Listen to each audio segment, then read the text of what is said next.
You got herpes on your lip. You think I'm a trip? Don't kiss my lips.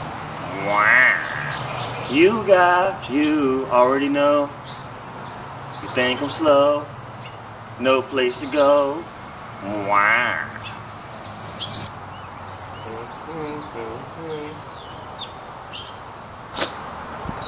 I sat there and got me some Chinese food from this place up the road, and I decided not to eat there anymore because I went to the bar to get my homeboy some beats, and I got a beer for $3.50, just one beer, and then I went there smelling like beer, and she cooked my order halfway. So I went to sleep. I woke up getting ready to eat so I can go to work, and it tasted like raw chicken. So I ain't eating there anymore. But the new place I'm eating at, they got tattoos, so I can get me a tattoo while I'm there, and I think tattoos are cool.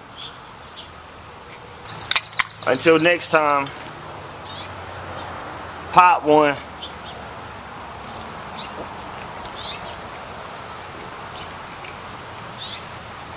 Enjoy the rain like the leaf hurricane.